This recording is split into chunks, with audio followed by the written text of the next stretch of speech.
中国在全世界各地找盟友啊，中国在打出新的一个和平攻势，然后重新再找回来更多的朋友。中美之间想把这个情势慢慢稳定下来，而事实上世界不是这样运作的。欧亚集团他就提出了美国的危险朋友们，泽伦斯基、纳坦雅胡、赖清德。事实上，这三个人表面上是国家利益，其实都会掺杂私人利益，所以很可能把美国就卷到冲突之中啊。拜登他说国不支持台湾独立，也就是说，你们虽然当选了，但是你不要冒进，不要有任何政治上的冒险。我觉得这可以看到美国心中的焦虑。中国的反应也很直白，我直接送你一个诺鲁断交。所以常有人讲个笑话，每当有一个国家断交，没有重新认识了一个国家。你可以讲赖清德用萧美琴是经营对美国的关系，你也可以讲说美国透过萧美琴来管好赖清德，也就是我有我的外交的东西，你不要破坏我的外交的苏州。台湾的外交呢，是很好做也很难做，在这个大情势之下，外交想要突破不大容易，好做也太好做了，因为不管断让任何断交都是中国害的，跟我没有关系。Ladies and gentlemen, welcome the host. 欢迎收看今天的互来座谈，我是主持人历史哥李一修。我们今天要继续讲专家讲堂。我们最近在聊什么呢？最近呢，我们知道新的总统已经诞生了，赖清德先生。但是呢，在这个时候啊，引动了这个世界地缘的一个敏感性。今天我们要下一点小标题啊，叫做呢，全球地缘风险上升。台独的风险更加上升了哦，那到底会对这个全世界的这个地缘问题呢，造成什么样的冲突呢？新的一年2024年究竟是和平的一年呢，还是冲突的一年呢？啊，我想啊，这是我们非常关注的。那我们可以从这个世界的3大冲突火药库来看起哦，我们可以看到呢，最近啊，中东地区可能形成一个全面开打的趋势啊。那俄乌之战呢，看起来俄罗斯正在碾压乌克兰，或者是逐渐在占据上风当中哦。但战争一时三刻无法结束，而东亚才是最危险的风险地带。为什么呢？我们看到最近金正恩啊动作频频，俄罗斯甚至呢演都不演，直接呢就是站在他的背后啊。这个风险的上升，甚至要全面跟韩国来叫板，直接把它列为首要敌人。似乎没有任何地方是安歇的。那另外我们也可以看到南海部分呢，菲律宾总统小马可仕啊，直接祝贺赖清德为台湾总统当选人啊。那这个呢，遭到了中国非常强烈的反弹啊。看来啊，这个2024年是烽火遍地的状况啊。那这当中有什么样的脉络呢？那关于这个现实与世界的联动，我们来欢迎谁呢？我们欢迎刘碧荣老师。你好，各位观众朋友，大家好。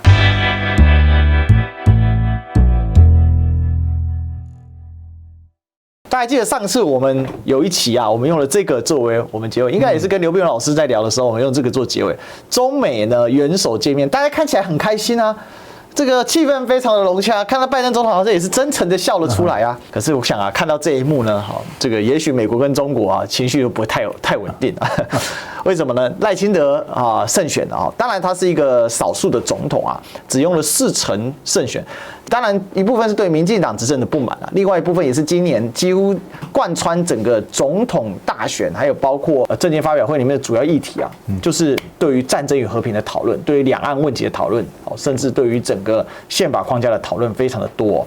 那我们可以看到，这个胜选之后，拜登发表了第一个言论哦，就记者马上读麦问，他说：“美国不支持台湾独立。”太有意思了，老师是不是跟我们就这个问题来讨论一下啊？似乎这个赖清德的当选没有得到这个美方的一个祝福啊。不，这个拜登的反应有点奇怪啊。没有正常状况，我们都说恭喜台湾，恭喜赖清德先生、萧美琴女士啊，或者恭喜台湾的民主啊。那么就没想到他的第一个很直觉的反应就是我不支持台湾独立。就可见啊，对美国人来讲呢，他心中有一个阴影啊，就是虽然我认为啦，赖清德那么就任以后还是会非常的小心啊，非常的谨慎，但是问题是中国大陆跟赖清德是完全没有任何信任啊。所以拜登当然也觉得说，这脱口而出就是他讲的那么快，那就是他心里的想法。也就是说，你们虽然当选了啊，但是你不要冒进，不要有任何的这个政治上的这个冒险，或者做出不可预测的行为。我先把话讲在前面啊，红线先画的，不支持台湾独立。我觉得这在过去是比较少见的，也可以看到美国他这心中的一个焦虑。事实上，这个焦虑在选前呢，这个全球最大的这个政治地缘评级机构啊，欧亚集团，他就有提出了一个说法啊。当时事实上有不少报道，但是因为赖清德不回应嘛，对。那美国的危险朋友们谁呢？有3个，泽伦斯基、纳坦雅胡、赖清德，而且赖清德摆在第一个，虽然他的行文顺序是倒过来的，但因为我们知道英文是由左至右的语言嘛，所以赖清德是排在第一个。而且这是在赖清德当选之前的文章。简单来说，其他纳坦雅胡是总理，泽伦斯基是总统，都是他们的国家领导人，只有赖清德是副领导人，他可能准备要当选。那这个里面当然他有很多的一些细节啦，我们之前也有做了一些讨论啊。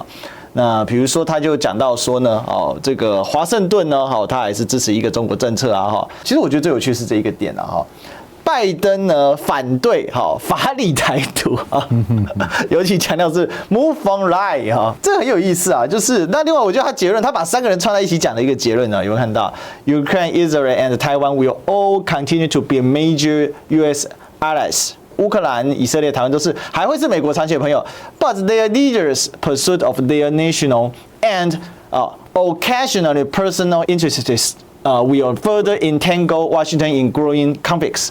就我觉得他用这个 occasionally 是最有意思的，偶发的，个人意志的，这个东西太有意思了。我们在讲到说所谓的台独啊。一般来讲就是事实台独或法理台独，对啊，法理台独那本来呢，大家都是很担心，就是所谓法理台独呢，你就是修宪啊，你就是台独入宪啊，入宪。以前陈水扁先生担任总统的时候呢，当然讲到说这绝对不会修宪嘛，哈，那么这次呢，赖清德他在当选的时候，当天晚上的演讲也强调中华民国宪法啊，对，那讲到中华民国宪法，意思就是说。你放心，我不会修宪啊，我不会去追寻法理台独啊。但是这个欧亚集团，这是在当选之前他就先写的嘛啊，就是先告诉你嘛，你不要走上法理台独嘛啊。那法理台独，但是呢，那事实的台独怎么讲呢？他前面实际上也有讲，就是到时候美国还是担心，为什么？因为你说你不会法理台独，照理说就放心了。可是事实台独上面，他可能在这方面还是继续往前冲啊。那美国可能会被带着进去往前冲啊。然后他又讲说，事实上这3个人都有，你表面上是国家利益。其实偶尔你都会掺杂私人利益嘛，对不对？你私人利益嘛，你是为国家呢，还是你为私人呢？哎，他这3个美国最危险的朋友，刚刚好都有这样的一个毛病，都有这个问题，所以欧亚集团就讲了，很可能把美国就卷到冲突之中啊，美国就是不想被卷进去。其实你晓得，所有的大国都担心这个事情。你像我们常常讲说大国跟小国的关系哈，是。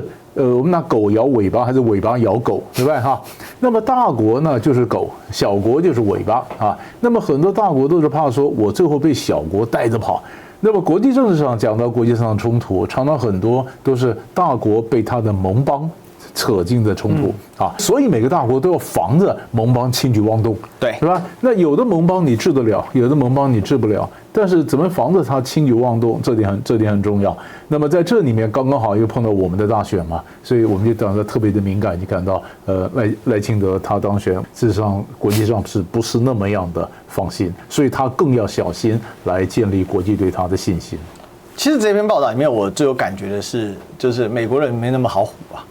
就因为赖清德在国内是不愿意把法理台独跟事实台独讲清楚的人，那蔡英文其实就是打这一套浑水仗，可是外国人清楚的很啊，就是美国人太清楚了，你这个什么是法理台独，什么是事实台独，其实它里面就刚刚老师都有做到分析的哈，比如说你的实质上的这个自治往这个台独的方向去走啊等等的，但赖清德是不是觉得很简单呢？我们不知道哈，但美国人讲很清楚啊。那整个来说，这些举措其实引发了北京的一些军事的回应哦。那比如说呢，就是在航空啊领域等等。但我告诉大家，不只是军事的回应哦。这张图很有意思啊，给大家看。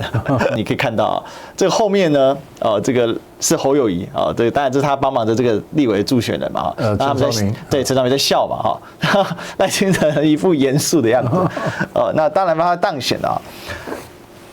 中国的反应也很直白，我直接送你一个落乳断交，中国这几年来最直白的一次啊！你当选，我直接送你落乳断交，那连10段嘛。那现在剩12国，史上新低啊，越来越惨。剩下的邦交国都很小啊，中美洲、贝里斯、瓜地马拉，这个还有一点领土的嘛。加勒比海、海地、圣多里斯科夫就是后面这都是小国家哈。太平洋、马绍尔群岛、诺鲁、帛琉这个图鲁瓦嘛，那诺鲁没了嘛哈。那这个再来呢哈，南美洲剩巴拉圭，当然是最大的啊，史瓦蒂尼啊，欧洲有梵蒂冈，就剩下都是相对边缘的国家。老师，对，但是这里面能够保住几个也没把握哈。所以常常有人讲个笑话，就是每当有一个国家断交呢，我们又重新认识了一个国家，因为本来那国家太小，没有人听过这国家名字。断交以后在哪里，赶快找一下，原来是这样子啊。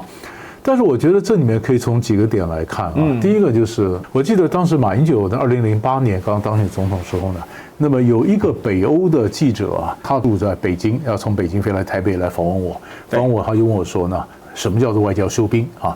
我说外交休兵就可能说拉丁美洲可能有些国家他可能要跟北京去建交，但北京说好不容易跟台北的关系现在稍微缓和，你不要在这时候来蹭嘛，不要来破坏这个我们跟台北的关系。也就是说他们要跟北京建交，北京说你缓，你这时候不要破坏我更大的一个局。那个我讲完之后呢，北欧的这个记者就笑了，他说你相信吗？啊。当时我们也不晓得，我也笑了，我说我希望，但是我也不见得相信啊。但是后来有啊，后来就是这样子啊，后来就是有几个拉丁美洲国家不要跟中国大陆建交，中国大陆外交休兵嘛。那么就是说我不要去挖你，你也不要挖我，我们大家的钱就不要去买这些小朋友嘛，我们可以拿来进行我们国内的建设嘛，外交休兵。外交休兵呢，后来就被民进党就说你那个外交休兵，这个前线的这些外交官呢，这神经都钝了，那不叫外交休兵，那叫外交休克啊。那可是你现在呢？那现在你简直是一个一个断交，吴钊燮完全觉得跟他没事一样，这是完全的麻木啊。那他会震怒。以前他会为这个诺鲁的事情跟中央跟那个谁黄介正还吵了一架，对，说你的学者怎么是这样子？那现在不是证明是你是错吗？啊，所以说我忽然有个感觉哈，就是台湾的这个外交呢，其实很好做也很难做啊。很难做的理由就是在这个大情势之下，我们外交想要突破真的是不大容易啊。好做呢，好做也太好做了，因为不管断上任何断交，跟我都没有责任。为什么呢？都是中共害的，跟我没有关系。我再努力也会断，所以我就继续做我的外交官。所以你看，不是这不是荒谬吗？那你说是不是叫做休克？对不对？马英九那叫休克，那你这是不是休克？讲到怎么去解这个题嘛，对不对？两岸关系怎么和解？怎么去解这个题？你要釜底抽薪嘛。你跟中国大陆去拼银弹，你拼得过吗？啊，人家一带一路把这些国家全部纳到一带一路里面，你拼得过吗？那你如果拼不过，那你要怎么样去解？你说依赖美国，其实我觉得美国过去的确帮台湾保住一些外交关系啊。但是自从所罗门呐跑到中国大陆去承认中国了啊，你看像拉丁美洲这些国家，或者我们认为是在美国的势力范围、南太平洋这些国家，本来美国谁敢跟美国说 no 啊？所以当这些小国都不理美国了，然后崩下去跑去承认中国以后，你忽然发现你依赖美国帮你保住外交关系，那是不可能的事情嘛。那既然不可能的事情，你的思维方式是不是要改变？那你如果思维跟做法都不改变的话，啊，你每天就在那边怨这个怨那个，然后呢怨完以后天下太平，继续没事，这也太好做了吧？这个外交。对，但是这背后所表达的有几个点。第一个就是中国的整个“一带一路”这个系统啊，它建设起来，我们要跟它比银弹，还有机会啊，就是单点突破啊。比如说，因为中国要撒的国家这么多，台湾就撒了这几十国，我们当然有单点突破的机会啊。可是问题就来了，他们现在是用体系，我就用系统。比如说“一带一路”最重要的是什么？国企带民企。到处去拓展这些点，我单一个诺鲁国家不会赚钱嘛？那我把所罗门跟诺鲁跟附近所有的太平洋岛国串在一起，那我的华为去搞基建，那其他民企进去会不会赚钱？虽然不多，但不亏嘛，至少不亏，那对国家大有裨益啊。所以我觉得它这个系统的崩毁在这边，而且也充分的显示，就是说。其实，在中美博弈之下，整个世界的博弈的逻辑在改变，博弈的方法在改变。它的底层逻辑当然是一样的，但是它的很多的一些玩法做法，我觉得在这一系列当中很明显。因为诺鲁很扯的是，诺鲁根本就是美国的小弟的小弟，他是澳洲在顾的耶。是，对，所以这个如果真的两岸的像螺旋一样的关系的不断的交恶下去，那这个外交国家这邦交越来越小。越来越少，这就是一个对台湾来讲就是个灾难了。而且这个外交的一个保护啊，其实外交对我们来讲是一种保护网，虽然它效果不见得很显著，但是它事实上就在就是在降级这种外交保护的时候，那讲白就是冲突在上升嘛。因为你在国际的一个场合的露出越来越少的时候，你的实质上的存在度就越来越低。是啊。那对于中国来讲，那它光你在国际组织你根本没有表达的空间跟权利。别的不说嘛，就看看哈马斯跟以色列的事情，看看巴勒斯坦怎么被玩死了。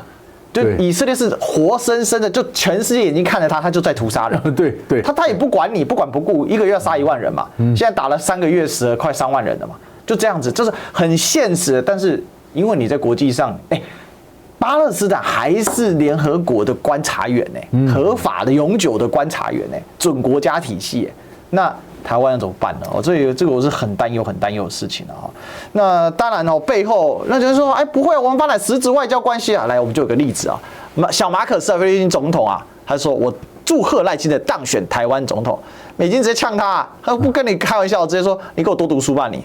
小马可仕这根本就是来蹭嘛，你知道吗？因为我们晓得小马可仕最近跟中国大陆关系非常的不好，非常紧张，非常紧张。你说他真的喜欢台湾吗？我看他也不见得为了台湾，他就是为了要呛中国，你知道吗？当然有人祝贺我们的总统当选，当然高兴。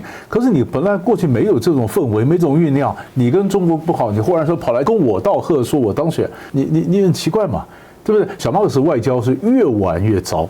他本来的政策就是亲美不反中嘛，那亲美不反中，但是慢慢的被美国越拉越过去，跟中国关系越来越交恶，他的外交整个回旋空间没有了，他说我要加强的强化的9个岛礁，那就表示说我在南海就跟你中国就准备对着干了嘛又打个台湾牌。我都不晓得小马可仕他不是我不认为他是真心的，他只是要顺着美国蹭一下台湾，呛一下中国。然后下一步，所以中国大陆马上就把他骂回去了嘛。可这问题就是会让整个区域的情势升温紧张，当然，那就等于会强化了赖清德当选的负面效应我可以这么讲。当他这样的一紧张的时候，就很多人就各自解读了那你说东南亚是不是紧张？然后中国大陆他不是要跟东南亚国家要签这个南海行为准则吗？那到底谈不谈？怎么做那东协里面会不会造成某种分裂？那么或者说一紧张，然后军备竞赛一开始的时候，那当然就会涟漪效应，就影响到台湾，大家所有的生索国都会被卷进去了。我觉得中国还没有出招了。你那个马德雷3号。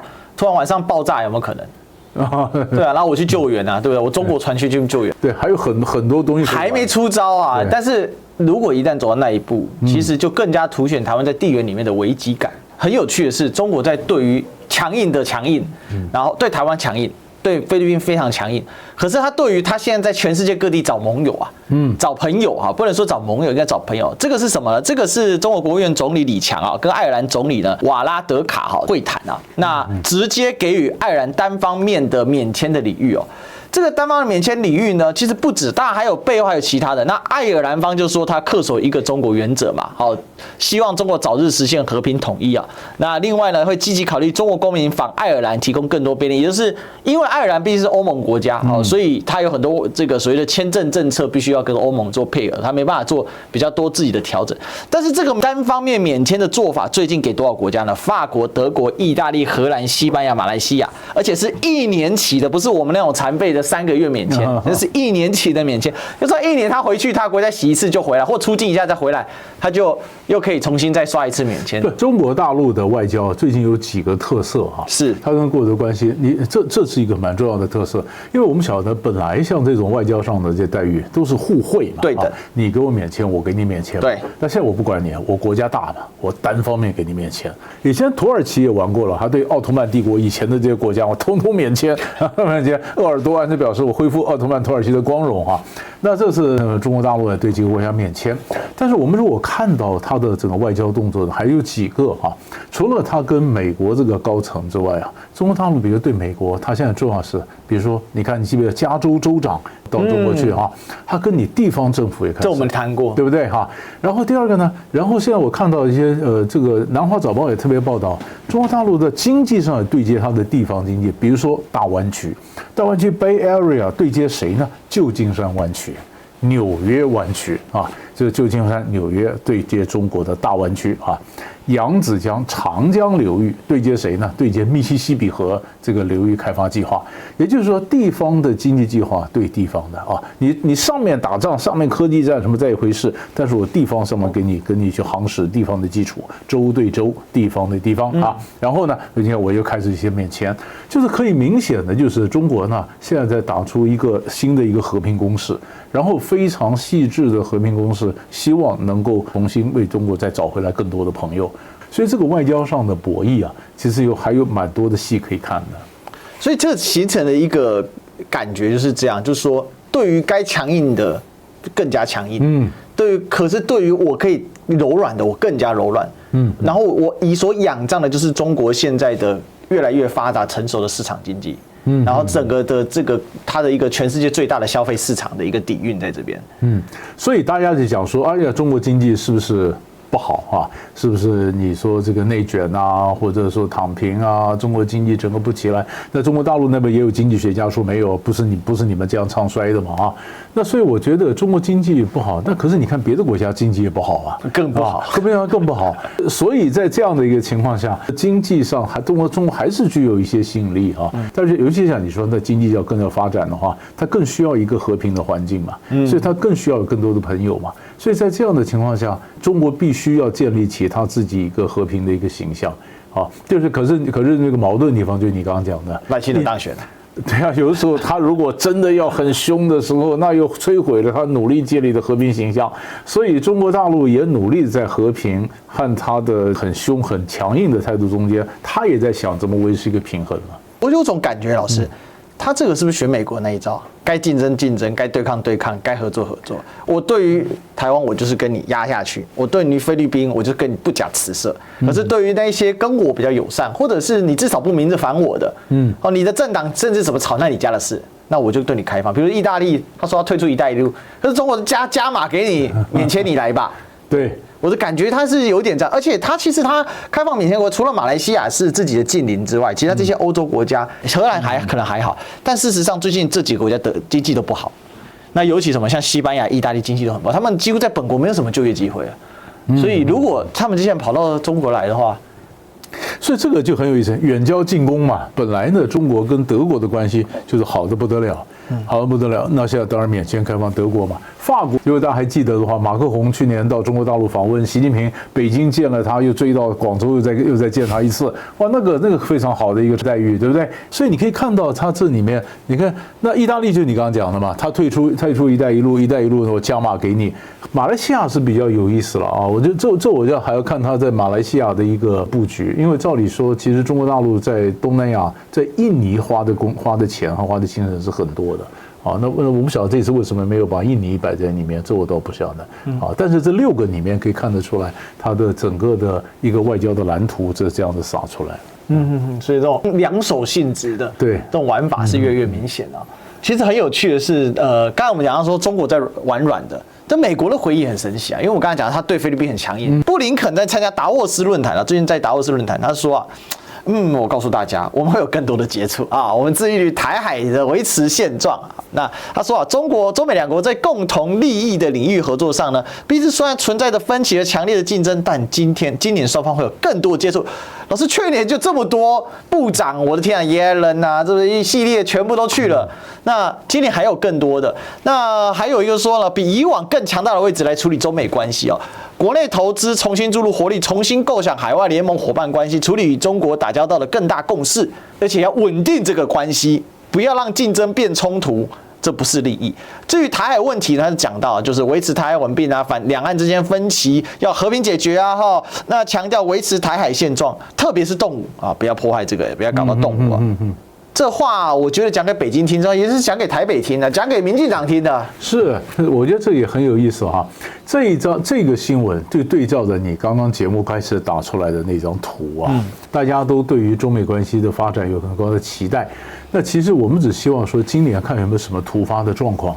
如果大家还记得的话，前年在巴厘岛高峰会，其实那巴厘岛高峰会也讲说不错，然后布林肯在去年初本来就要到中国大陆去访问，结果呢就一个气球过来，中美关系嘣下来了，对不对？那所以在去年你说在旧金山呢这个高峰会以后，重提巴厘岛的精神，大家希望今年不要再有气球飞过来嘛啊。那当然就他们来讲，如果这样的有心，那如果说美国已经把他的外交主轴都讲得很清楚了，我是要缓和跟中国的关系，所以台湾不管谁当选，美国马上就讲说我不支持台独，也就是说呢，我有我的外交的东西，你不要破坏我的这个外交的事业的主轴嘛。所以也就是说，我们在台湾呢，我们的外交啊或我们的两岸关系啊，其实一直是镶嵌在中美关系里面。你不了解中美关系，你就很难了解台湾到底有多少的外交空间，或者我们到底该怎么做。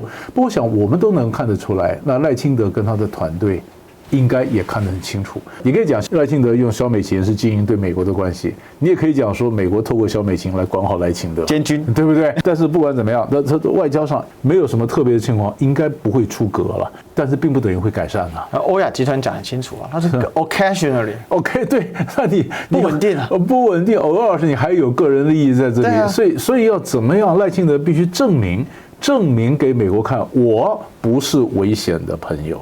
确实哦。但我们可以看到，当美国这样动的时候，其实日本动作就是很快啊。中国商务部呢最近接见了来自日本的这个代表团啊，是日本的经济局国际课课长啊。那当然他接见成绩这个是比较低没有错，但是他们在讨论是什么？中日要争取尽早启动自贸协定的升级谈判。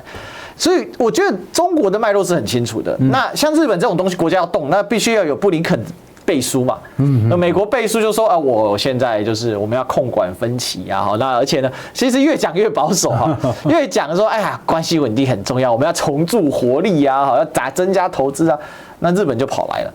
但是日本跑来的时候呢，日本的邻国啊，朝鲜就干另外一档事啊。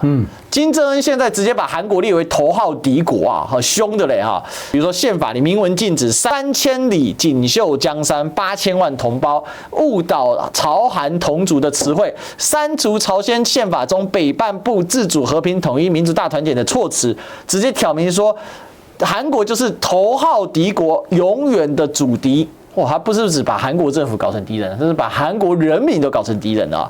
自动建立一个新的民主。这个之前我们跟那个吴启阳老师在聊的时候呢，吴启阳老师说，这个就有点像当年东德快不行的时候呢，东德提出了这个社会主义德意志民主的概念啊，就是增加对立感。但这个增加对立感的背后，东德是不行的，因为苏联垮了。但不好意思啊，这个北韩后面以前是苏联，那现在是俄罗斯啊？为什么呢？我们可以看到，普丁跟金正恩呢关系越来越好啊，那直接呢就说啊，克里姆林宫就是俄罗斯啊，直接说啊，朝鲜就是俄罗斯的重要合作伙伴，包括敏感领域啊，什么敏感领域呢？哈，就是各种军事相关的领域啊。而且最近呢，你也可以看到朝鲜的高层啊，又去访问这个克里姆林宫，而且普丁会亲自来会见。这个东北亚的形势是变得比较紧张啊。是当年呢，东西德的时候啊。东德是说他跟西德不是同个民族，对，不是同个民族，因为他东德他说我是从废墟里面是成长的国家，我跟你怎么是同个民族呢？啊，那这次朝鲜呢，就说我跟韩国啊，就是北韩、中国、南韩不是同一个民族啊，所以这也很有意思。但是我们现在看什么呢？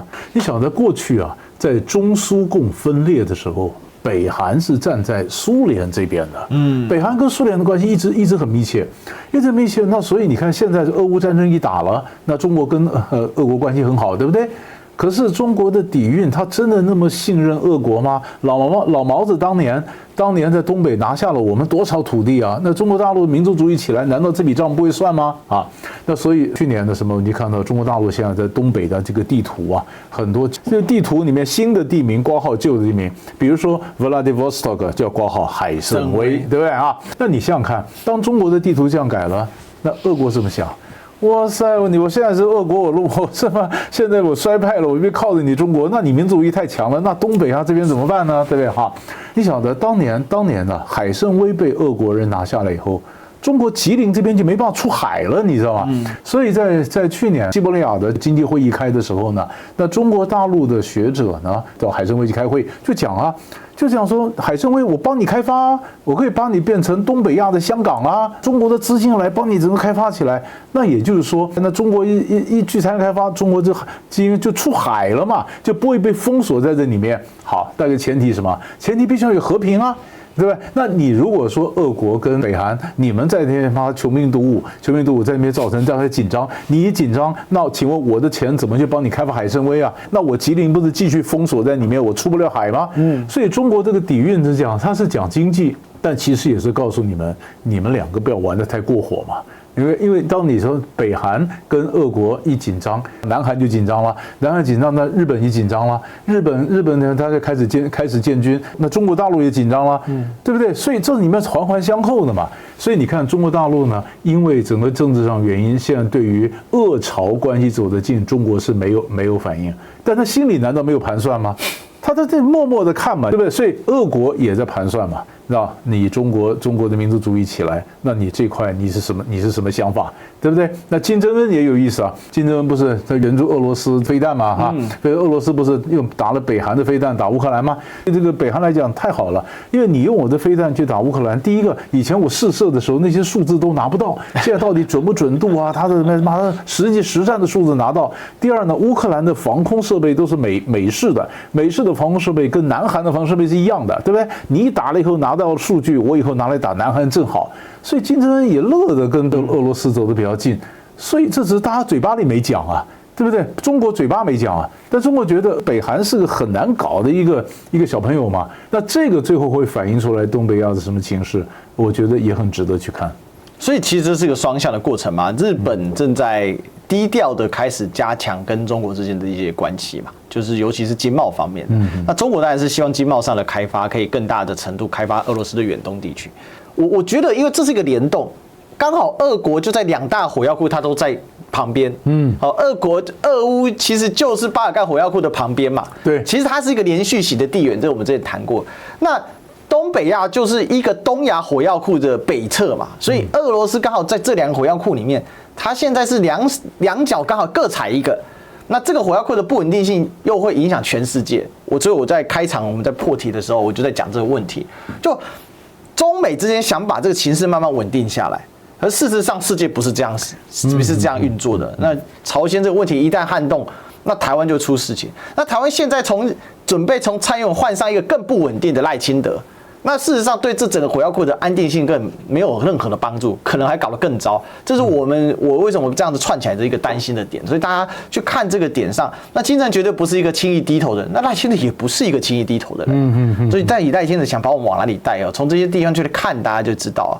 那另外呢，我们讲这2大火药库刚才谈了嘛，第3大火药库啊，所以可以说苏联是世界上唯一一个跟3大火药库连在一起的国家嘛那我们可以看到中亚火药库最近炸得很最近呢，伊朗跑去轰炸巴基斯坦那约旦跑去轰炸叙利亚反抗军，以色列跑去轰炸黎巴嫩的真主党。好，那也门呢，在那边也在那边射以色列，然后也在那边打红海上的船，这是搞得一团乱啊！老师真的太夸张。但是这个时候呢，我们看到以色列总理纳坦雅胡也是赖清德的 dangerous friend 之一对不对？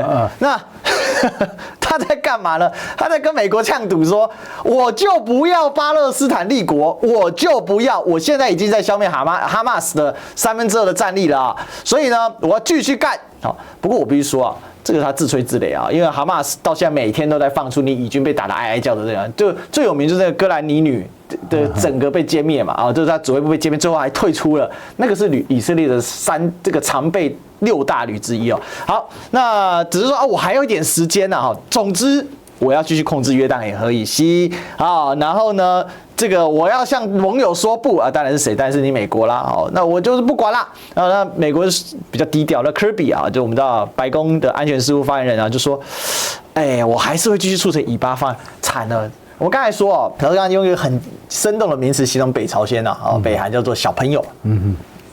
这不是小朋友，这是爷爷，有点难搞老师。所以这个国际地缘就是这样斗战不安我们先讲一下，在去年10月7号，哈马斯发射5000枚火箭弹之前呢，西方的一些学者就讲，纳坦雅胡呢是个非常危险的。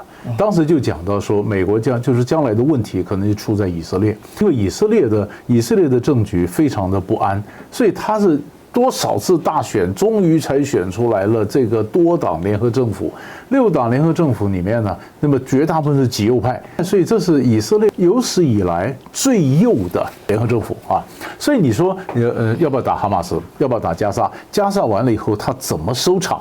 那么在前几个礼拜呢，以色列国防部长呢提出来一个他的方案，他的方案当然是相对来讲比较温和，但是呢，国安部长是和这个极右派的几个部长说不行，那绝对不干哈，因为纳塔雅胡他没有足够的权力基础，他受制于这些极右派的这些部长，所以把他越来越右。所以英国经济学人就讲说，如果要解决这问题，只有一个方法，纳塔雅胡必须下台，必须下台，因为你如果不下台，你这个战争你收不了啊。所以为什么对美国来讲？是非常危险的朋友，所以美国你看来讲，危险的朋友还真多。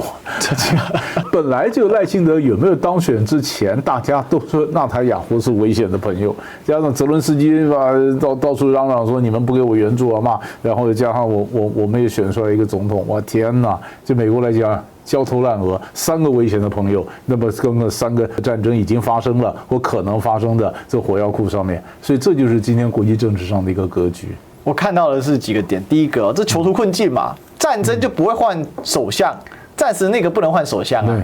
那可是要战争停止只能换首相，那不是囚徒困境吗？那这怎么办呢？对，这没办法，没得解啊！而且大台是越来越强硬啊，布林肯你来几次都没有用，我就告诉你，我就是要这样干。对，所以这个我们要说这个 dangerous friends， 对啊 ，dangerous， 那个 S 要越加越多格啊，真是糟糕。对，好，那还有一个我告诉大家，dangerous 很多啊。第3个危险朋友来了，我们看到这个泽连斯基跟普丁。其实我跟大家讲，如果你打泽连斯基跟普丁，或者用英文打 Zelensky Putin， 几乎普丁的脸都很难看。为什么？因为这都是西方媒体搞的一些图嘛，你用 Google 的话。但是现在谁脸是最难看？我告诉大家，是泽连斯基脸是最难看。为什么呢？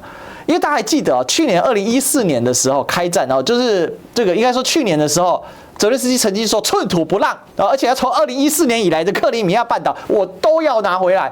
现在普丁告诉你说，哼。谁寸土不让？我才寸土不让！我休想拿走俄国的战果。所以，如果大家有在 follow 乌俄战争的话，我跟大家报告啊，你会发现很扯的事情是，这个已经不是泽连斯基，根本就是不断在退让。最近连续几个什么马林卡、这个阿夫迪夫卡，整个是一大堆的重镇，要么被包围旦夕灭亡。像阿夫迪夫卡自己已经传出最夸张的消息是，他的指挥部被歼灭了。那你接下来你怎么守啊？那还有呢？比如说他在这个赫尔松的这个河岸，他本来渡河是海军陆战队，海军通通打光了，怎么办呢？开始派国土防御旅渡河。什么是国土防御旅？告诉大家，很简单，就我们台湾的一年制义务役炮灰。就有没有？我们当时就说我们要成立国土防御旅啊，这个概念怎么来的？这就是乌克兰概念。美国人就这样讲，他说啊，你去守什么？去守新竹科学园区。他们现在就把它一直送过渡河嘛。那这个影片我都看过，哇，真的是很悲惨啊。那现在普丁讲寸土不让，讲白了一件事。那之前我们也跟老师聊过说，5年嘛，要打5年，现在打2年了。最近还有一个很夸张，包括哈尔科夫的攻势可能都会出现，而且普丁又征兵了。那代表说，俄国现在要来玩一把大的了。因为他这个战争打下来就是消耗战嘛。对，消耗战，你看谁的人多，谁的武器多，谁的钱多，对不对？那你明摆的俄罗斯就比乌克兰强嘛。所以俄罗斯耗得起，他可以征到兵。那你说乌克兰打了半天就慢慢没有兵了，对，没有武器了，对不对？然后你要各国怎么援助？你看，当各国不断的强调说我们会信守我们的承诺，我们会援助，那其实就是告诉你说我没有援助嘛。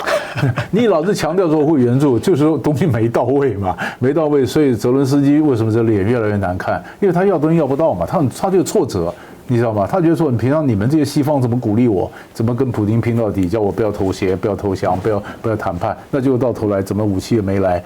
所以今年我在想说，是要找一个什么样的理由让他们能够找个下台阶。怎么样来收这个战争？搞不好普丁根本不想让你收，可能又收不了，可能又过1年，对不对？去年我就觉得该收了，就看了1年没收，那不要今年是不是2024到底收得了收不了？最近乌克兰的防线的溃败速度是越来越快了，而且已经出现很多他们自己上传的，包括整个营不想打仗。直接跟指挥官说：“我不要上战场。”这样的，对，像这种前线叛变，因为那些都是抓来的嘛。对，那现在哪有什么战争？训练2个礼拜叫你上战场，他本来就不想打仗，他说上战场，他可不可以一去抛了就跑了？对啊，那之前乌克兰还搞了督战队，跑了就打死，那现在也不敢打了，再打就没有了。对啊，那国际旅也慢慢在撤走了嘛。包括我之前看了一个战果是，俄国把一个美国来的国际旅给干掉了一部分哦，所以。这也是蛮凄惨的，所以这个部分其实美国国内就有一些学者就开始质疑啊，你拜登在干嘛？你看 ，Why Biden is a foreign policy failure？他不是跟你说是不是打问号，没有，他就说你已经是失败，你为什么失败？他也不跟你讨论说你有没有失败，是你为什么失败。这位是谁呢？这个是萨克斯Sachs， 他是知名的这个经济学家，是我问过老师，这是权威啊，这是个大权威。他也来过台湾嘛，对，那他直接说拜登是外交政策的失败者。为什么？他说啊，这个美国总统有2重角色，一重呢是军工复合体，要谁来遏制这个军工复合体哦？这个最有名的艾森豪总统嘛，他提过这个问题啊。那另外呢，就是遏制那些期望美国为他们发动战争的盟友啊。所以今明的总统会取得成功，大多数失败了。拜登是个失败者，彻底的失败者。他说啊，光看拜登的政治生涯，就是军工复合体在挺他。那战争的热情、大规模军售、CIA 支持的政变啊、北约东扩啊，这全部你看拜登就是一直努力在搞这个嘛。那目前他认为啊，美国的外交政策是群龙无首啊，总统是唯一的外交政策就是战争，什么都战争。2024年打破了所有纪录的军事预算，五角大厦、CIA、国土安全部以外的核武器计划、补贴国外武器销售，各种的光是战争利息支出就达到1.5兆美元了，我的天啊，太夸张了啊！还要寻求超过500亿的紧急补充资金用于这个所谓的军事工业那继续给乌克兰以色列投放武器他也提到一些这个角色了，他说美国是跟世界上大多数国家是隔绝的，但是却能够卷入一场又一场的战争我们可以看到黎巴嫩、叙利亚、伊拉克、伊朗、也门。那我看另外呢还有违反对中国的长期承诺就不寻求执行长期的对台军售。所以已经验证了军工复合体已经挟持了自由民主的生存。所以很悲观这样再玩下去，那赖清德作为一个台独总统，迟早要战争的。对，这个也是我们在台湾感触非常深刻因为我们常常讲的这个军火商人嗅觉非常的灵敏，这什么地方有冲突，他闻一闻就跑到哪里去了跑哪去？当他们觉得台湾可能有紧张的时候呢，所以你看很多来台湾都是武器的，不管是官员或什么，他都有军工复合体的背景，都是来买武器的。那我们又需要邦交，可是我们又不希望被人家当做一个枪来使，对不对？那怎么样的又需要美国支持，又不要过度的以美，又要抗拒军工复合体，所以对台湾来讲，这个外交是不好做。可是你说美国外交呢，从传统以来，二战以后，常常都受到军工复合体的影响，那也的确看到很多的实际的例子。但是如果就萨克斯他所讲的话，那就是讲说拜登呢受到这个影响更大，所以这就是为什么他的外交往往没有弹性而没有成功的一个原因。是，那但是这种悲剧的话，它背后有几个问题嘛？一个就是美国实力的衰退，更加仰赖暴力手段嘛；另外是美国盟友的衰退来，我们来看一下2个这个同是天涯沦落人只是未到伤心事德国 GDP 呢？可能在今年结算之后，大概率是会超越日本所以各位日本不是世界第2大经济体，日本在这几年从世界第2大经济体退到第3大，现在要退到第4大了。我看很快要被印度追过去了因为我们之前说印度追过了英国，成为第5大经济体嘛。对。那现在呢，德国GDP 超越日本，仍是欧洲病夫。我告诉大家，这个文章谁写的？这日本人写的。所以日本人很可笑，你知道吗？就你笑德国，德国超过你是啦，那你也是欧洲病夫那这两个可怜虫在互相舔舐伤口。那我们会看到德国的 GDP 一路在上涨嘛，那日本呢一路在下跌。其实这跟汇率也有很大的关系啦就日本，但是其实还有一个关键就是日本这几年核心产业不振。包括汽车工业竟然被中国追过去了，对，这是很悲惨的一个结果。我们可以看到长期的这个增长率德国也是0点几，这代表什么？我告诉大家，这个是相对应增长。事实上，日本是一直在衰退。日本一直在衰退，德国只是维持不衰退，日本就挂掉了。那德国当然有很多的问题老龄化什么什么这些问题然后包括像俄乌战争，但是其次，那为什么我不会把德日抓出来讲呢？因为我想要跟大家来讲一个我的感觉就是说我们世界3大火药库嘛，这个俄乌在这边嘛，俄乌在这边嘛，中东在这边嘛，那北韩现在闹得不可开交而且坦克车都摆出来了。可是作为美国最重要的几大盟友，英国已经真的是彻底不行了。我们可以看到政策完全不行了，那连卡梅隆都请出来了，实在是没什么了无新意。日本跟德国也都不太行了。老师，这整个世界的格局在变化，但我们最担忧的是，其实从过往的经验来看，经济的下行往往伴随着战争风险的上升，而战争风险的上升潜在因素就是小型的地缘冲突或局部的地缘冲突不断在上升。而这次的地缘冲突还有一个特质跟过往很像是什么？大国直接下场博弈的机会是越来越显著。比如说俄国直接自己下场，美国在以色列这边下场，那这边很明显就是一个博弈的现场。那沿带就是在台湾这个是东亚火药库嘛？我们从整个地图来看，挥之不去啊。所以啊，这也是为什么我们觉得2024年开年以来，大家心里就有个阴影嘛哈。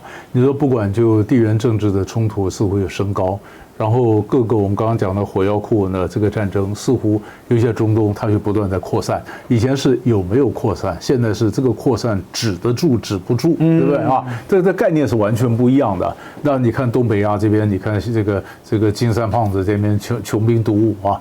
那这两岸关系又多了一个新的一个可能台独的一个变数，但是每一个东西都值得每一个国家都要非常非常的小心啊。但是偏偏就在这个时候呢，这个国际局势又不是美国所能完全掌控的。比如说，既然是美国是大哥，他世界警察，他来在维持秩序，可他也没有这样的一个能力。没有这样能力以后，那么所以在地方小型的冲突、擦枪走火的机会可能会增加。所以这个就是为什么就是说，不管我们个人的投资也好，我们个人的产业的布局也好，就要考虑各种的想定的各种这个地缘政治的可能因素，做各种多方面的布局。其实我觉得比较麻烦的是，美国不但没有在做世界警察，而且道德的表面的那一张皮不断在往下行，这样行。这个我们讨论过好几次了嘛，就皮也不要，脸也不要了。那继续往下行的结果就是越来越难看嘛，就会非常的紧绷嘛。所以我 P 了一张图嘛，就表面上看起来中美之间还可以一点云淡风轻，可是不稳定的因素一个接一个。那最大的不稳定因素，很显然在对台湾来讲，当然是赖准总统。我有点悲观，老师。但是我觉得还好啦，就是比较。其实国外在讲的，当然国外当然也觉得有这个风险，但是他们觉得稍微乐观一点点的，就是国会里面它不是说了算，啊，我们现在国会里面还有别的党可以牵制到政府的政策。那么以前呢，民进党完全执政的时候，你让他谦卑，我是不太相信。可是他现在不是完全执政，他可能被迫必须要谦卑。啊，当他被迫的谦卑，他要被迫谨慎，然后加上美国也在事先把红线就画在这里，所以应该不会轻举妄动。但是我是觉得说呢，台湾现在能做到的就是你不要就是中国大陆没有改善两岸关系的理由或者下台阶，可是他也没有马上发动战争的借口。那在这个情况下，怎么样的去让两岸之间能够修补这个互信的学分，建立互信？那就它需要一个比较大家都能接受的两岸关系的论述。那这个两岸关系的论述什么时候端出来呢？520嘛。那520能不能端得出来？那万一它端不出来的话，那我觉得这才是我们真正开始悲观的一点了。我有个预想啊，赖清德当选就送你一个断交，520讲不好再送你一个断交，也有可能。明年元旦谈话再讲不好再送你一个断交。那当你断到一个10个邦交国以下，警讯就来了。对，因为我们12个剩3个扣打。那就要掉到9个了，对，就个位数。对，那到那个程度的时候，我是认为，因为很明显，对岸这几年是加紧对于武力攻台这件事情，或者我们说武统这件事情的一个准备是非常明确。我们台湾最大的制度上的缺陷就是总统的权力太大了。对，所以我是希望呢，赖政府上台说要更为谦卑，更为小心。因为就你刚刚讲的，这么战争的阴影一直悬在那儿，一不小心的话，那出状况，那结果是大家都要一起担待的。是啊，好，那只是说这个台湾人可能对这个感觉很遥远啊。台湾人也终究到了一个位置，就是说你没有摇摆的空间。就清楚的面对一件事，你再怎么厌恶中国好了，你再怎么讨厌大陆没有关系，但你就要给一个答案嘛。你到底要一个什么样的两岸关系？而台湾你到底要一个什么样的定位？你到底你是谁？我觉得今年的总统大选里面，因为这抗中保台因素消退，很多的外界因素消退，花了很多时间在辩论这个，那是很好的事情。再蒙混还能蒙混几年？蔡英文蒙混了8年。我们今天从这个国际之在看，战争真的绝对不遥远。是 dangerous friends 啊，3个之一。对，好，我想这个欧亚集团最担心的事情哦，这马上一缕严重啊。好吧，那我们今天谢谢老师了。我们最后请大家记得按赞、订阅、分享、打开小铃铛，然后最重要是加入我们的会员，让我们可以做得更好。也欢迎大家呢可以超级留言、超级感谢哦，告诉我们的意见。那也欢迎大家可以透过线下的赞助绿界PayPal、微信、支付宝、邮局哦，让我们有更多的粮草哦，可以做得更好。我们今天谢谢老师，谢谢。那我们后来座谈专家讲坛就期待下一期再相见喽，拜拜。